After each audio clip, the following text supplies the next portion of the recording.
साथमा Atal power, OPC अनि BPC cement, जसको विश्वसनीयता छ अमूल्य। अटल पावर, भरोसा प्रबल, निर्माण अटल।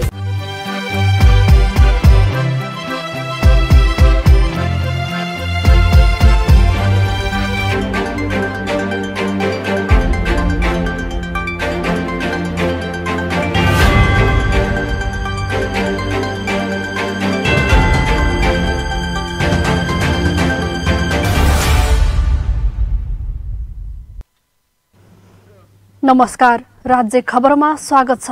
म कल्पना नेउपाने। सुरुमा राज्य खबरका हेडलाइनहरू। नेपालमै लुम्बिनी प्रदेशले दोस्रो ठूलो बजेट ल्यायो। 40 अर्ब 95 करोड बराबरको बजेट सार्वजनिक, स्वास्थ्य र कृषिलाई प्राथमिकता।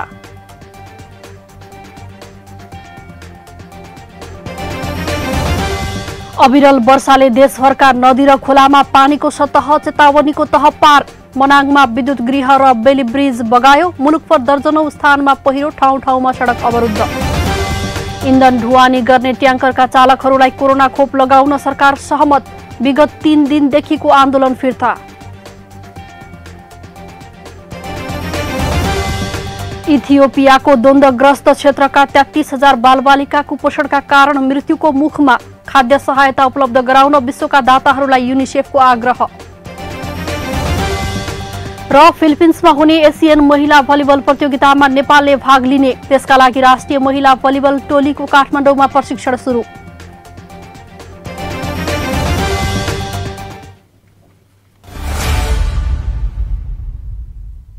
नेपाल गुणस्तर चिन्ह प्राप्त अटल पावर, ओपीसी तथा बीपीसी सिमेन्ट। मूल्यमा होइन, गुणस्तरमा विश्वास गर्नुहोस्। सस्तो सिमेन्टको प्रयोग गरेर आफ्नो निर्माणलाई कमजोर नबनाउनुहोस्। अटल पावर, ओपीसी अनि बीपीसी सिमेन्ट, जसको विश्वसनीयता छ अमूल्य। अटल पावर, भरोसा प्रबल, निर्माण अटल।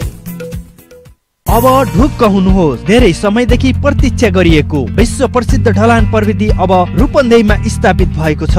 न मिस्त्रीको समस्या, न सिमेन्ट गिट्टी बालुवा खोज्ने र राख्ने ठाउँको समस्या, न त चुहिने भत्किने, न फिनिसिङकै समस्या। दिनभरि लाग्ने काम 2 घण्टामा तमाम। गुणस्तरीय ओपीसी सिमेन्ट, धोएको गिट्टी बालुवाबाट रेडीमिक्स कंक्रिट तयार गरी घर, पुल, बाटो तथा अन्य संरचना तयार गरी वर्षौंसम्म ढुक्क हुनुहोस्। लुम्बिनी आरएमसी रेडीमिक्सबाट कंक्रिट ल्याएर घर ढलान गरे। जिन्दगी भरिको लागि ढुक्क भई तपाई ढुक्क हुनुहोस्। गुणस्तर लुम्बिनी आरएमसीले दिन्छ।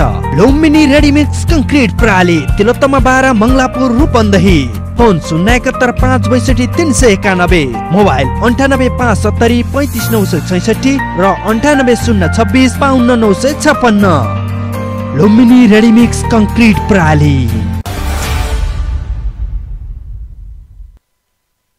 अब खबर विस्तारमा। लुम्बिनी प्रदेश सरकारले आगामी आर्थिक वर्ष 2078-79 का लागि 40 अर्ब 95 करोड बराबरको बजेट सार्वजनिक गरेको छ। गत वर्षको भन्दा 3.5 अर्ब थप गरेर बजेट ल्याएको हो। कोरोना नियन्त्रण, कृषिलाई उच्च प्राथमिकतामा राखेर आज प्रदेश सभामा बजेट प्रस्तुत गरिएको हो। बाटोघाटो बनाउँदै गरौँला, नहर खन्दै गरौँला, तर अहिले बाँचौँ र बचाउँ भन्ने मूलमन्त्र बनाई प्रदेश सरकारका काम कारबाहीहरू व्यवस्थित गरिएको छ। लुम्बिनी प्रदेशका आर्थिक मामिला तथा योजना मन्त्री बैजनाथ चौधरीले कोरोना नियन्त्रण, उपचार र स्वास्थ्य क्षेत्रलाई प्राथमिकतामा राख्दै आर्थिक वर्ष 78-79 को बजेट सार्वजनिक गर्नु भएको हो। कोरोनाले थलिएको अर्थतन्त्र उकास्ने र केही क्षेत्रमा छुट दिने गरी 40 अर्ब 95 करोड 97 लाख बराबरको बजेट सार्वजनिक गर्नु भएको हो। आगामी आर्थिक वर्षका नीति तथा कार्यक्रम कार्यान्वयन गर्नको लागि रु 40 अर्ब 95 करोड 97 लाख विनियोजन गरेको छु। कुल विनियोजन मध्ये चालू तर्फ रु 14 अर्ब 93 करोड 73 लाख 43 हजार अर्थात् 36.47% र पुँजीगत तर्फ रु 21 अर्ब 17 करोड 79 लाख 61 हजार अर्थात् 51.71% रहेको छ। स्थानीय तह वित्तीय हस्तान्तरणका लागि रु 4 अर्ब 84 करोड 23 लाख 96 हजार विनियोजन गरेको छु। कोरोना नियन्त्रण गर्न प्रदेश सरकारले कोभिड फर्स्ट नीति लिएको छ। बचौं र बचाउँ भन्दै कोरोना नियन्त्रण, उपचार र स्वास्थ्य पूर्वाधार विकासमा ध्यान दिने गरी बजेट ल्याइएको छ। प्रदेशका सबै सरकारी अस्पतालमा कोरोना संक्रमितको निशुल्क उपचारको प्रबन्ध गरिएको छ। तेस्रो कोरोना भेरिएन्टलाई समेत मध्यनजर गर्दै अस्पतालहरूको स्तर वृद्धिदेखि लिएर उपचार र परीक्षणमा ध्यान दिने गरी बजेट छुट्याइएको आर्थिक मामिला मन्त्री चौधरीले बताउनुभयो। कोभिड-19 को उपचारमा सर्वसाधारण जनताको पहुँच सुनिश्चित गर्न प्रदेश सरकारका सबै स्वास्थ्य संस्थामा कोभिड उपचार निशुल्क हुने व्यवस्था मिलाइएको छ। प्रदेश मातहतका विभिन्न अस्पतालहरूमा कोभिड उपचारको लागि आइसियु बेड 96, एचडियु बेड 205 र 48 स्थान भेन्टिलेटरको थप व्यवस्था गरी सञ्चालनमा ल्याइएको छ। कोभिड-19 को नियन्त्रण र उपचारमा आवश्यक आइसियु, एचडियु बेडको कमी नहोस् भन्नको लागि भैरवा स्थित युनिभर्सल मेडिकल कलेज, पाल्पा स्थित लुम्बिनी मेडिकल कलेज, कोहलपुर स्थित नेपालगञ्ज मेडिकल कलेज र देवदह स्थित देवदह मेडिकल कलेजसँग सम्झौता गरी कोभिड जन्य बिरामीको उपचारको लागि आइसियु तथा एचडियु बेड उपलब्ध हुने व्यवस्था मिलाइएको छ। प्रदेश सरकारले कृषिलाई प्रदेशको मेरुदण्डको रूपमा हेर्दै कृषि क्षेत्रलाई विशेष महत्त्व दिएको छ। स्थानीय तहमा किसानलाई प्राविधिक पहुँच पुर्याउनकै लागि 33 करोड बजेट छुट्याएको छ। यसले कृषि क्षेत्रमा ठूलै क्रान्ति ल्याउने मन्त्री चौधरीको भनाइ छ। आगामी दिनमा लुम्बिनी प्रदेशका कृषकहरूमा भाग्यमा होइन कर्ममा विश्वास गर्नेछन्। अबदेखि प्रदेशका प्रत्येक किसान परिवारको आफ्नै कृषक योजना हुनेछ। कृषि क्षेत्रको आवश्यक तथ्याङ्क सङ्कलन, कृषि सेवा, कृषकको योजना निर्माण समेत कार्य गर्ने र ती कार्य गर्दा प्राविधिकले कार्य सम्बन्धनमा आधारित सुविधा पाउने गरी कृषि क्षेत्रको नयाँ कार्यक्रमको रूपमा कृषि प्राविधिक सेवामा कृषकको पहुँच नामक नयाँ कार्यक्रम कार्यान्वयनमा ल्याउने गरी प्रदेशका 109वटै स्थानीय तहमा कृषि अधिकृत र 983 वटामा कृषि प्राविधिकको व्यवस्थाको लागि रु 33 करोड विनियोजन गरेको छु। सरकारले मुख्यमन्त्री ग्रामीण विकास कार्यक्रमलाई निरन्तरता दिएको छ। एक स्थानीय तह, एक स्मार्ट कृषि गाउँ कार्यक्रम, करार खेती कार्यक्रमलाई पनि निरन्तरता दिएको छ। कोभिड उपचारमा संलग्न कर्मचारी र स्वास्थ्य कर्मीलाई दिएको प्रोत्साहन भत्तालाई यस वर्ष पनि निरन्तरता दिएको छ। लुम्बिनी प्रादेशिक अस्पताललाई विशेष स्वीकृत अस्पतालको रूपमा विकास गर्न 25 करोड रुपियाँ छुट्याइएको छ। यस्तै पूर्वाधार विकासमा अधुरा भएका आयोजनालाई पूरा गर्न बजेट छुट्याइएको मन्त्री चौधरीले बताउनुभयो। चालु आर्थिक वर्षमा अधुरा योजनाहरू पूरा गर्ने कुरालाई प्रदेश सरकारले अत्याधिक प्राथमिकतामा दिएको छ। ती अधुरा योजना सम्पन्न गराउन आर्थिक वर्षको बीचमा समेत संघीय सशर्त अनुदानतर्फ थप रु 2 अरब 49 करोड 26 लाख र प्रदेश सरकारको अर्थ विविधबाट रु 2 अरब 17 करोड 5 लाख गरी थप रु 4 अरब 76 करोड 41 लाख उपलब्ध गराउने गरी स्रोत परिचालन गरिएको छ। प्रदेशका सबै सरकारी अस्पतालमा रगतको निशुल्क व्यवस्था गर्नका लागि रक्त सञ्चार अभियानकै लागि 5 करोड बजेट छुट्याइएको छ। मृगौला पीडित रोगीहरूका लागि 2 लाख र 16 वर्ष मुनिकाका लागि 1 लाख प्रदेश सरकारले दिने भएको छ। सुत्केरीका लागि निशुल्क एम्बुलेन्स र हवाई सेवाका लागि बजेट छुट्याइएको छ। सडक निर्माण र पुल निर्माणलाई पनि उत्तिकै प्राथमिकतामा राखिएको छ। सार्वजनिक यातायात व्यवसायले तिर्नुपर्ने वार्षिक करमा 33% छुटको व्यवस्था गरिएको छ भने प्रदेश मातहत रहेका कर्मचारीहरूको 2000 तलब वृद्धि भएको छ।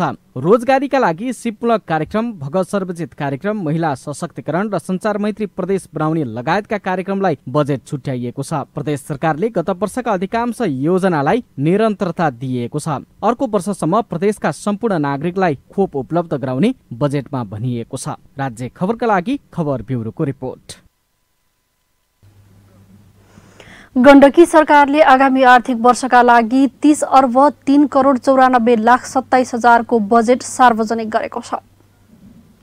अर्थ मन्त्रालयको समेत जिम्मेवारी सम्हालेका गण्डकी प्रदेशका मुख्यमन्त्री कृष्णचन्द्र नेपाली पोखरेलले मंगलबार प्रदेश सभामा आगामी आर्थिक वर्षको आय र व्ययको विवरण सार्वजनिक गर्नुभएको छ। मुख्यमन्त्री पोखरेलले चालुतर्फ 13 अर्ब 6 करोड 47 लाख र पुँजीगत तर्फ 16 अर्ब 73 करोड 46 लाख र 24 करोड वित्तीय व्यवस्थापन तर्फ बजेट विनियोजन गर्नुभएको छ। चालुतर्फ 43.5% र पुँजीगत तर्फ 55.7%, वित्तीय व्यवस्थापनमा 0.8% बजेट रहेको छ। माथि उल्लेखित क्षेत्रगत नीति तथा कार्यक्रम कार्यान्वयन गर्न जम्मा रु 30 अर्ब 3 करोड 94 लाख 27 हजार खर्च हुने अनुमान गरेको छ, जसमध्ये चालुतर्फ रु 13 अर्ब 6 करोड 47,94,43.5%, पुँजीगततर्फ रु 16 अर्ब 73 करोड 46,33,55.7% र वित्तीय व्यवस्थातर्फ रु 24 करोड 0.8% रहेको छ। पूरा बजेट मध्ये नेपाल सरकारबाट वित्तीय समानीकरण अनुदान 7 अर्ब 42 करोड पाएको छ। सशर्त अनुदान 4 अर्ब 18 करोड, समपूरक अनुदान 87 करोड, विशेष अनुदान 54 करोड, राजस्व बाँडफाँड 7 अर्ब 62 करोड र रोयल्टीबाट 30 करोड पाउने अनुमान छ। गण्डकीमा चालु वर्ष भन्दा बजेट घटेर आएको छ। चालु आर्थिक वर्षका लागि 34 अर्ब 84 करोड 21 लाख रुपियाँको बजेट ल्याइएको थियो। प्रदेशको आन्तरिक आम्दानी र सङ्घबाट अनुदानमा गिरावट आएपछि प्रदेशमा बजेट खुम्चिएको हो। पोखरेलले 4 अर्ब 10 करोड न्यून बजेट ल्याएका हुन्। न्यून बजेट पूर्ति गर्न आन्तरिक र सङ्घ सरकारसँग 1 अर्ब ऋण लिइने उनले बताए। त्यसबाहेक चालु आर्थिक वर्षको नगद मौजात 2 अर्ब 10 करोड बचत हुने उनले अनुमान व्यक्त गरे। आर्थिक वर्ष 2078-79 को बजेट प्रस्तुत गर्दै मुख्यमन्त्री पोखरेलले स्थानीय तहका लागि वित्तीय समानीकरण अनुदानमा 1 अर्ब 10 करोड रुपियाँ बजेट विनियोजन गरेका छन्। वित्तीय समानीकरण अनुदानमा स्थानीय तहलाई 1 अर्ब 10 करोड रुपियाँ, प्रदेश र स्थानीय तहको साझेदारीका लागि प्रत्येक पालिकालाई 1 करोड रुपियाँ प्रदेश सरकारले विनियोजन गरेको छ। प्रदेश सरकारले कोरोना नियन्त्रण, उपचार, कोरोनाका कारण रोजगार गुमाएकाहरूका लागि रोजगारी सिर्जना, स्वास्थ्य पूर्वाधारको विकास गर्दै समग्र स्वास्थ्य क्षेत्रको सुदृढीकरण गर्ने, कोरोना महामारीका कारण प्रभावित उद्योग व्यवसायलाई पुनर्जीवन दिन राहत तथा पुनर्स्थापना सम्बन्धी विशेष कार्यक्रम सञ्चालन गर्ने बजेटमा उल्लेख गरेका छन्। कोरोना उपचार, नियन्त्रण, रोकथाम गरी प्रदेशका सबै नागरिकलाई सुरक्षित बनाई कोरोना महामारीका कारण स्वदेश र विदेशमा रोजगारी गुमाएका तथा बेरोजगार नागरिकलाई रोजगारी अवसर सृजना गर्ने, स्वास्थ्य पूर्वाधारको विकास तथा विस्तार र दक्ष जनशक्तिको व्यवस्थापन गरी समग्र स्वास्थ्य क्षेत्रको सुदृढीकरण गर्ने र कोरोना महामारीका कारण प्रभावित उद्योग व्यवसायलाई पुनर्जीवन दिन राहत तथा पुनर्स्थापना सम्बन्धी विशेष कार्यक्रम सञ्चालन गर्ने, कृषि क्षेत्रको आधुनिकीकरण मार्फत उत्पादन र उत्पादकत्व अभिवृद्धि गर्ने, खाद्य सुरक्षाको पर्यावरण गर्ने, भौतिक पूर्वाधार विकासमा जोड दिने, अधुरा तथा परम्परागत आयोजनाहरूलाई सम्पन्न गर्ने तथा पूर्वाधार विकास निर्माणका नयाँ आयोजनाहरू विशेष प्राथमिकता दिने। बजेटमा प्रदेश गौरवका सडक, 1 निर्वाचन क्षेत्र 1 सडक, रणनीतिक महत्त्वका सडक, स्थानीय तहको केन्द्र जोड्ने सडक, विभिन्न प्रादेशिक सडक र सडक पुल निर्माणलाई निरन्तरता दिँदै बजेट विनियोजन गरिएको छ। सरकारले सांसद मार्फत खर्च हुने गरी निर्वाचन क्षेत्र विकास कार्यक्रम ल्याएको छ। उनले निर्वाचन क्षेत्र विकास कार्यक्रम परिमार्जन सहित लागू गर्न बजेटको व्यवस्था गरेको सुनाए। 33 वटा निर्वाचन क्षेत्र रहेको गण्डकीमा निर्वाचन क्षेत्र विकास कार्यक्रमका लागि 72 करोड रुपियाँ विनियोजन गरिएको छ। कोभिड-19 को कारण लागू गरिएको निषेधाज्ञा अवधिभित्र तिर्नु पर्ने दस्तुर तथा शुल्क तिर्न नपाई जरिवाना लाग्ने अवस्था भएमा निषेधाज्ञा हटेको 60 दिनभित्र तिर्न आएमा कुनै पनि जरिवाना वा अतिरिक्त शुल्क नलाग्ने बजेटमा व्यवस्था गरिएको छ। राज्य खबरका लागि गण्डकी ब्युरोको रिपोर्ट। अविरल वर्षाले देशभरका नदी र खोलामा पानीको सतहले चेतावनीको तह पार गरेको छ। कतै बाढी आएको छ भने केही ठाउँमा गएको पहिरोले केही जिल्लाका सडक अवरुद्ध भएका छन्। बाढी पहिरोका कारण दर्जनौं घर डुबानमा परेका कारण स्थानीयलाई स्थानान्तरण गरिएको छ। अविरल वर्षाका कारण गुल्मीमा 20 घर परिवार विस्थापित भएका छन्। मनाङमा विद्युत गृह, बेली ब्रिज र काठे पुल बगाएको छ। त्यस्तै ताल गाउँको आधा बस्ती पनि डुबानमा परेको छ।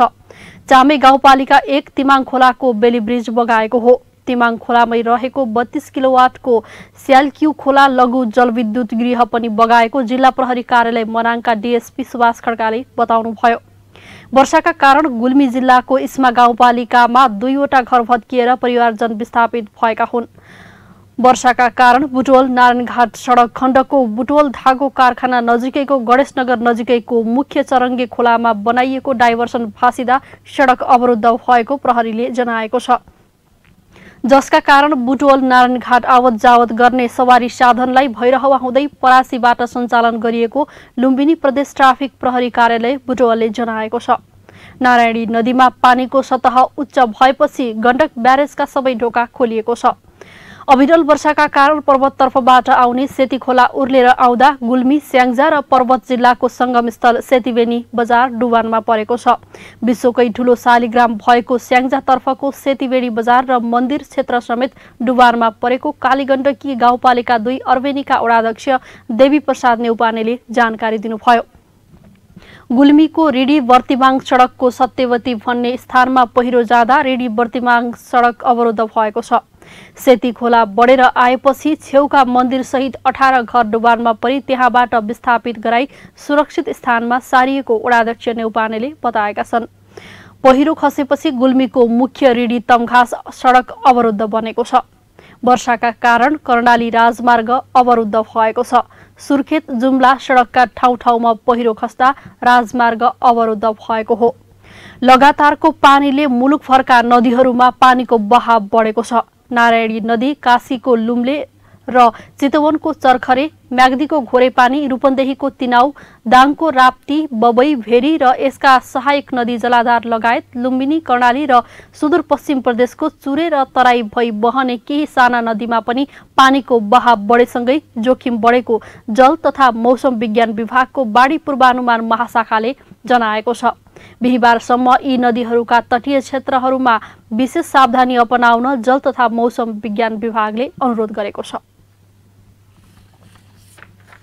तपाईँ अहिले राज्य खबर हेर्दै हुनुहुन्छ। पालो भएको छ विश्रामको। विश्रामपछि हामीसँग रहनेछन् इन्धन ढुवानी गर्ने ट्याङ्करका चालकहरूलाई कोरोना खोप लगाउन सरकार सहमत। विगत 3 दिनदेखिको आन्दोलन फिर्ता। इथियोपियाको द्वन्द्वग्रस्त क्षेत्रका 33,000 बालबालिका कुपोषणका कारण मृत्युको मुखमा। खाद्य सहायता उपलब्ध गराउन विश्वका दाताहरूलाई युनिसेफको आग्रह। र फिलिपिन्समा हुने एसियन महिला भलिबल प्रतियोगितामा नेपालले भाग लिने। त्यसका लागि राष्ट्रिय महिला भलिबल टोलीको काठमाडौँमा प्रशिक्षण सुरु।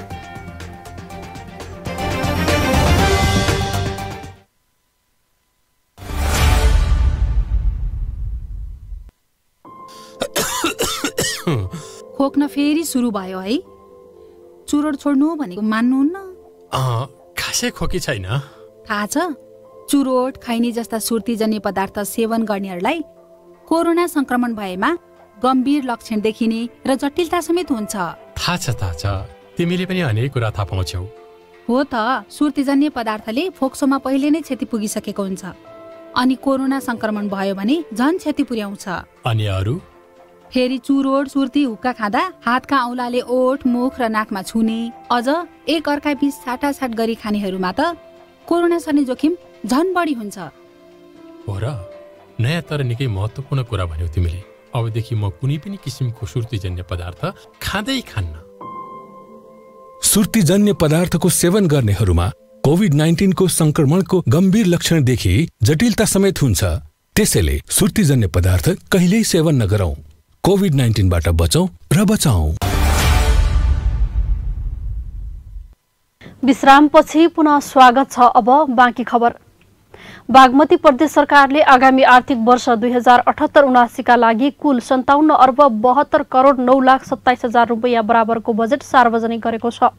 आज बसेको प्रदेश सभाको बैठकमा आर्थिक मामिला तथा योजना मन्त्री कैलाश प्रसाद ढुङ्गेलले कोरोना नियन्त्रण तथा रोकथाम र उपचारलाई प्राथमिकतामा राखेर उक्त रुपैयाँ बराबरको बजेट सार्वजनिक गर्नुभएको हो।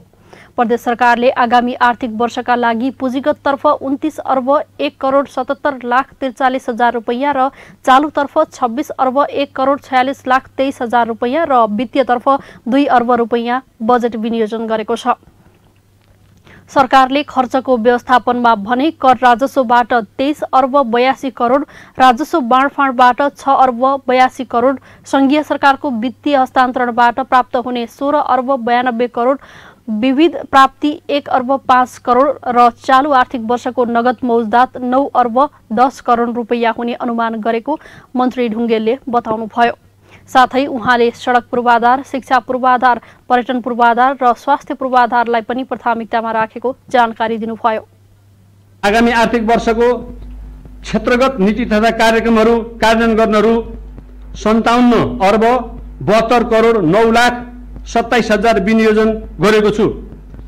कुल विनियोजन मध्ये चालुतर्फहरू 26 अर्ब 1,66,23,000, पुँजीगत तर्फहरू 29,70,43,04,000, वित्तीय व्यवस्थापन तर्फहरू 2 अर्ब विनियोजन गरेको छु। कुल विनियोजनमा चालुतर्फ 45%, पुँजीगत तर्फ 51% र वित्तीय व्यवस्थापन तर्फ 4% रहेको छ। आगामी आर्थिक वर्षमै अस्पतालमा स्वास्थ्य सम्बन्धी यन्त्रहरूको जडान, दक्ष कर्मचारीको व्यवस्थापन लगायतका काम प्रभावकारी बनाउने प्रदेशको बजेटमा उल्लेख छ। त्यस्तै प्रदेश 1 मा 32 अर्ब 46 करोड 92 लाखको बजेट ल्याइएको छ भने प्रदेश 2 सरकारद्वारा 33 अर्ब 79 करोड 14 लाखको बजेट सार्वजनिक गरेको छ। वर्षमा 2 पटक गरिने धान खेती दाङमा सफल बन्दै गएको छ। देउखुरीको राप्ती गाउँपालिका 2 बराखुट्टीका किसानहरू चैते धान खेतीतर्फ आकर्षित हुँदै जान थालेका छन्। प्रशस्त पानी हुने ठाउँमा चैते धानको सफल उत्पादन भएपछि जिल्लाका विभिन्न स्थानमा यो धान खेती गर्ने किसानहरू थपिँदै जान थालेका छन्। राप्ती गाउँपालिका 2 कठाका श्याम चौधरीले सञ्चालन गरेको चौधरी राइस मिलबाट धान प्रवर्धन कार्यक्रम अन्तर्गत बाराखुट्टीमा 3वटा समूहका 13 जना किसानले 10 बिघा क्षेत्रफलमा चैते 5 नाम गरेको धान खेती सुरु गरेका छन्। राप्ती गाउँपालिका र चौधरी राइस मिलको 20,000 लगानीमा धान खेत सुरु गरिएको छ। पुरानो तरिकाबाट धान खेती गर्दा उत्पादन कम हुने, किसानको आर्थिक वृद्धि दर नबढ्ने र उद्योगहरू पनि नफस्टाउने भएकाले वर्षमा 2 पटक आधुनिक तरिकाले धान खेती गर्नुपर्छ भन्ने सोचाइका साथ धान खेती सुरु गरिएको किसानको भनाइ छ। पुरानो तरिकाको खेतीपाती र नयाँ तरिकाको खेतीपातीमा के अन्तर छ भनेर हामीले किसानहरूलाई प्रदर्शनी पनि गरिरहेका छौँ र त्यो उत्पादन भइसकेपछिको धानलाई कसरी चाहिँ भण्डारण गर्ने त्यो पनि हामीले गरिरहेका छौँ। सिजनली धान र हुँदा यो वर्ष हामीले चैते धानलाई पनि अलिकति यहाँ गर्नुपर्छ। यसलाई चाहिँ वर्षमा 2 चोटि उत्पादन लिनुपर्छ र यहाँको किसानहरूलाई आत्मनिर्भर बनाउनुपर्छ र यहाँहरूको किसानहरूलाई आत्मनिर्भर बनाउन सक्यौँ भने हाम्रो पनि उद्योगहरू जस्तो राइस मिलहरू उद्योगहरू चल्छ र इन्डियाबाट आउने त्यो जुन धान जुन चामलहरू इन्डियाबाट आउने छ त्यसलाई हामीले अझ चाहिँ रोक्न सक्छौँ र नेपालको उत्पादनलाई बढाउन सक्छौँ भनेर अहिले यो सुरुवातीको रूपमा हामीले यो चैते धान गरेका छौँ। पहिलो पटक समूहमा बसेर चैते धान खेती गर्दा किसानहरू मक्ख परेका छन्।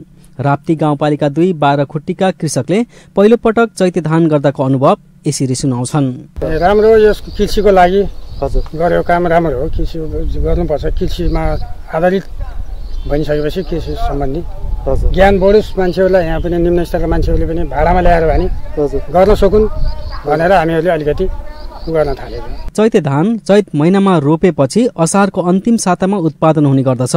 मौसमी धान भन्दा चैते धान बढी उत्पादन हुने किसानहरू बताउँछन्।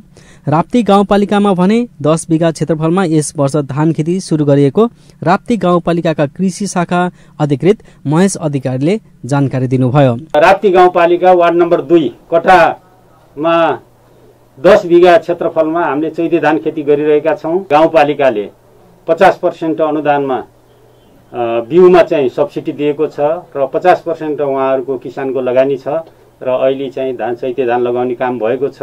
यो निकै चाहिँ सराहनीय काम हो। यसलाई हामीले यसलाई विस्तार गर्दै लगेर पछि हामी 200-300 हेक्टरसम्म पुर्याउने हामीले लक्ष्य छ। वर्षे धान भन्दा चैते धान बढी उत्पादन हुने देखेपछि पछिल्लो समय दाङका किसानहरू यसतर्फ बढी चासो राख्न थालेका छन्। त्यसकारण सरकारले यसमा थप लगानी लगाउने हो भने साँच्चीकै नेपाल धानमा आत्मनिर्भर हुन सक्छ।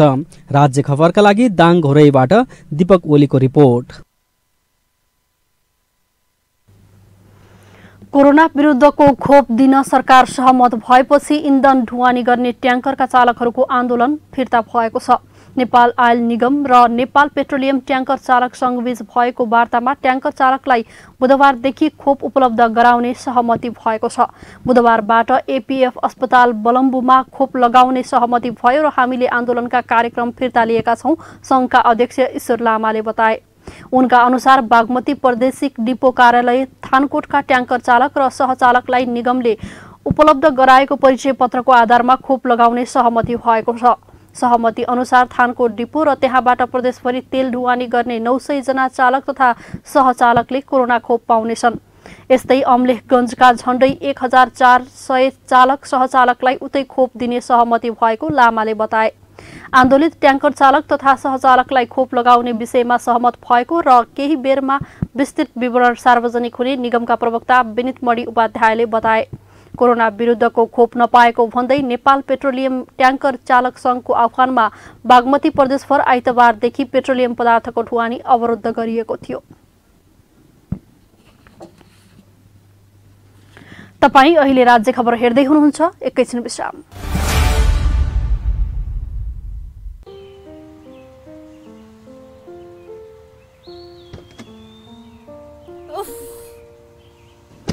तिमीले फेरि चुरोट खान थालेको? कुर्दा कुर्दै एउटा मात्रै? जति भने नि मान्दैनौ। जान्न म कतै नि। एकछिन कुर्दा पनि। सरी बाबा, सरी, गल्ती भयो। तिम्रो कसम, अबदेखि खान्न। बरु जाउँ कतै लन्च खान। चुरोट, हुक्का, खैनी जस्ता सुर्तीजन्य पदार्थ पूर्ण रूपमा निषेध भएको रेस्टुरेन्टमा मात्रै जान्छु म। मलाई पनि थाहा छ, चुरोट, खैनी जस्तो सुर्तीजन्य पदार्थले मलाई, तिमीलाई र भविष्यमा हामीबाट जन्मने बच्चालाई समेत असर गर्न सक्छ। धूम्रपान तथा सुर्तीजन्य पदार्थको सेवन कहिल्यै नगरौँ। आफ्नो स्वास्थ्यप्रति आफै सजग र जिम्मेवार बनाऊ। राज्य खबरमा विश्रामपछि पुनः स्वागत छ। बाँकी खबर अघि हेडलाइन पुनः एकपटक। नेपालमै लुम्बिनी प्रदेशले दोस्रो ठूलो बजेट ल्यायो। 40 अर्ब 95 करोड बराबरको बजेट सार्वजनिक, स्वास्थ्य र कृषिलाई प्राथमिकता।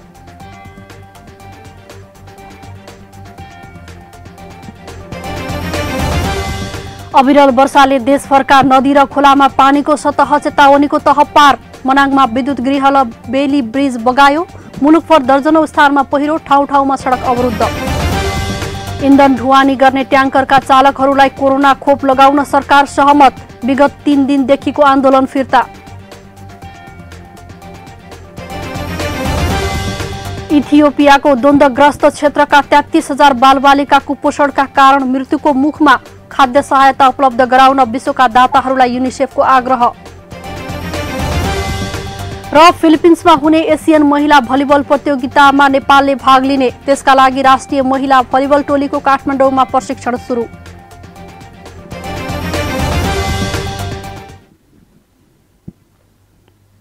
अब बाँकी खबर। 12 जना पूर्व उपकुलपतिले प्रधानमन्त्री र मन्त्रीहरूलाई पदीय मर्यादा र विश्वविद्यालयको स्वायत्तताको सम्मान गर्न आग्रह गरेका छन्। आज संयुक्त विज्ञप्ति जारी गर्दै उनीहरूले झापा स्थित बीएनसी मेडिकल कलेजलाई काठमाडौँ विश्वविद्यालयबाट सम्बन्धन दिलाउन शिक्षा मन्त्री र सरकार प्रमुख स्वयंले विश्वविद्यालयको स्वायत्ततामाथि हस्तक्षेप गर्नका साथै चिकित्सा शिक्षा आयोगलाई दबाब दिँदै आएको कुरा विभिन्न सञ्चार माध्यमहरूबाट जानकारीमा आएको उल्लेख गरेका छन्। विज्ञप्तिमा उनीहरूले भनेका छन्, काठमाडौँ विश्वविद्यालयले चिकित्सा शिक्षा सञ्चालनका लागि सम्बन्धन दिन सक्ने कलेजको संख्याको सीमा नागेर पूर्वाधार नै नपुगेको बीएनसी मेडिकल कलेजलाई सम्बन्धन दिने निर्णय गराउन र त्यसमा चिकित्सा शिक्षा आयोगको स्वीकृति दिलाउन विधिको शासन एवं कानुनी राजको उपेक्षा गर्नुमा अलिकति पनि नखिचकिचाउनु ठूलो दुर्भाग्यको कुरा हो। डाक्टर श्रीकृष्ण गिरीको जायज अडानका कारण उनीमाथि गम्भीर धम्की आउन थालेका कुरा पनि सञ्चार माध्यमहरूमा आउन थालेको भन्दै पूर्व उपकुलपतिहरूले यसरी जो कसैलाई पनि इमानदारी र नैतिकतामाथिको चुनौती स्वरूप भौतिक, मानसिक र शारीरिक यातना सामना गर्न परेमा त्यसबाट हुने कुनै पनि क्षतिको सम्पूर्ण जिम्मेवार वर्तमान सरकार हुने चेतावनी समेत दिएका छन्। विज्ञप्तिमा भनिएको छ, डाक्टर श्रीकृष्ण गिरीलाई सुरक्षा प्रदान गर्न र विश्वविद्यालय तथा चिकित्सा शिक्षा आयोगको स्वायत्ततामा हस्तक्षेप नगर्न र यी संस्थाहरूलाई आफ्ना निकायहरू मार्फत विधि अनुरूप काम गर्न दिन हामी पूर्व उपकुलपतिहरू सरकारसँग जोरदार माग गर्दछौं। पूर्व उपकुलपतिहरू महेश कुमार उपाध्याय, केदार फक्त माथेमा, सुरेश राज शर्मा, कमल कृष्ण जोशी, नवीन प्रकाश जङशाह, तोरण बहादुर कार्की, कैलाशनाथ प्याकुरेल, खगेन्द्र भट्टराई, महेश्वर मान श्रेष्ठ, हिराबहादुर महर्जन, जयराज अवस्थी र नरेशमान बज्राचार्यले संयुक्त रूपमा विज्ञप्ति जारी गरेका हुन्।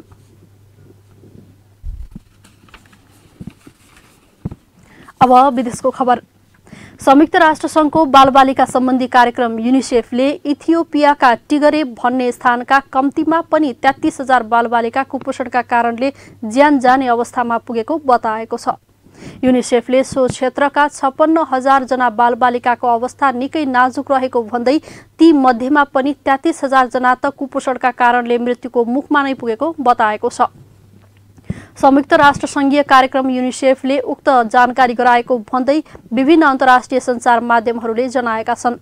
सो क्षेत्र इथियोपियाको द्वन्द्वग्रस्त क्षेत्रका रूपमा रहेको छ। सो क्षेत्रमा निकै लामो समयदेखि जातीय विद्रोही समूहले हिंसा गरिरहेको छ। यसै कारणले सो क्षेत्रमा मानवीय सहायता पनि पुर्याउन सकिएको छैन। ती बालबालिका र उनीहरूका आमा बुवाको स्वास्थ्य अवस्थालाई ध्यानमा राखेर सो क्षेत्रमा आवश्यक खाद्य सहायता पुर्याउन पर्ने बताइएको छ। युनिसेफकी कार्यकारी निर्देशक हेनरिटा फोरले सो क्षेत्रमा सहयोग पुर्याउने कामको समन्वयका लागि र सहयोग दिनका लागि इथियोपियाको सरकार र अरू विश्वका दाताहरूमा आग्रह गरेका छन्। उनले उत्तरी इथियोपियामा कम्तीमा पनि 22 लाख मानिस सहयोगको आशामा रहेको बताए। उनले ती सबै नागरिकलाई सहयोग आवश्यक रहेको र उनीहरूको सहयोगका लागि आवश्यक वातावरण बनाएर उद्धार गरेर त्यहाँ सहयोग पुर्याउन सकेमा मात्र 33,000 बालबालिकाको ज्यान बचाउन सकिने जानकारी दिएका हुन्। अब खेल खबर। नेपाली राष्ट्रिय महिला भलिबल टिमको बन्द प्रशिक्षण मंगलबारबाट सुरु भएको छ। फिलिपिन्समा आयोजना हुने एसियन सिनियर महिला भलिबल च्याम्पियनसिपका लागि नेपाली टिमले मंगलबारबाट त्रिपुरेश्वर स्थित कवड हलमा बन्द प्रशिक्षण सुरु गरेको हो। एसियन च्याम्पियनसिप आगामी अगस्त 29 देखि सेप्टेम्बर 5 सम्म हुनेछ। नेपाल भलिबल संघ एनभीएले टिमको बन्द प्रशिक्षण कोरोना महामारीलाई मध्यनजर गर्दै सम्पूर्ण स्वास्थ्य सुरक्षा अपनाएर सुरु गरिएको जनाएको छ। यसअघि जेठ 21 गतेबाट सुरु गर्ने भनिएको प्रशिक्षण निषेधाज्ञाका कारण सबै खेलाडी काठमाडौँ आइ नपुग्दा संघले प्रशिक्षण केही समयका लागि स्थगित गरेको थियो। संघले चैतमा सम्पन्न 5औं संस्करणको आरबीबी एनभीए राष्ट्रिय महिला तथा पुरुष क्लब लीग भलिबल च्याम्पियनसिपमा उत्कृष्ट प्रदर्शन गर्ने 30 खेलाडीलाई प्रशिक्षणमा समावेश गरेको छ। राष्ट्रिय महिला भलिबल टोलीका कप्तान अरुणा शाहीले बन्द प्रशिक्षणबाट राम्रो टिम बन्ने विश्वास व्यक्त गर्नुभयो। 1.5 महिनाको रेस्ट पछि प्रशिक्षण सुरु भएको र आफूहरू उत्कृष्ट प्रदर्शनका लागि थप मेहनत गर्ने बताउनुभयो। त्यस्तै खेलाडी प्रतिभा मालीले एसियन सिनियर महिला खेल्न उत्साहित रहेको बताउनुभयो। 1.5 महिना जति त रेस्टै भएछ, बिस्तारै सुरुवात गर्दैछ। त्यो त हामीलाई एकदमै राम्रो अपर्च्युनिटी हो। अहिलेसम्म फर्स्ट टाइम अब त्यसरी पार्टिसिपेट हुँदैछ। सो हामीले एकदम लकी फिल गरेको छौँ। हाम्रो प्लेयर्स अहिले टिम छ नि, त्यसले चाहिँ एकदम लकी फिल गरेको छ। बन्द प्रशिक्षणका लागि संघका उपाध्यक्ष निरोज मास्के सहित नेपाली टिमका प्रशिक्षक जगदीश भट्ट र प्रज्वल बहादुर सिंहको छनौट समितिले 30 खेलाडी छनौट गरेको हो, जसमा 5 वैकल्पिक खेलाडी समेत राखिएको छ। संघले टिमको मुख्य प्रशिक्षकको जिम्मेवारी भट्ट तथा र ट्रेनरको जिम्मेवारी अन्जु श्रेष्ठलाई दिएको छ। राज्य खबरको अन्त्यमा आइपुग्यौं। जाँदा जाँदै हेडलाइनहरू। नेपालमै लुम्बिनी प्रदेशले दोस्रो ठूलो बजेट ल्यायो। 40 अर्ब 95 करोड बराबरको बजेट सार्वजनिक, स्वास्थ्य र कृषिलाई प्राथमिकता।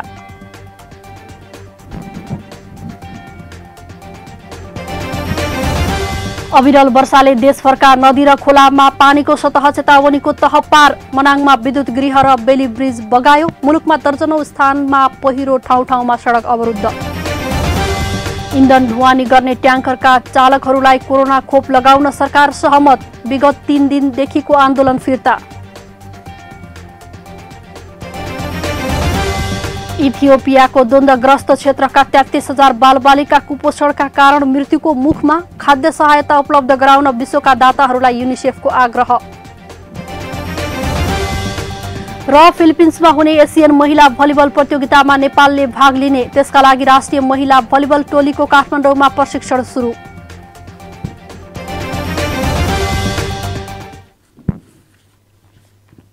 हवस् त राज्य खबर अहिलेलाई यही सकिन्छ। अर्को खबर बुलेटिनमा उपस्थित हुनेछौँ।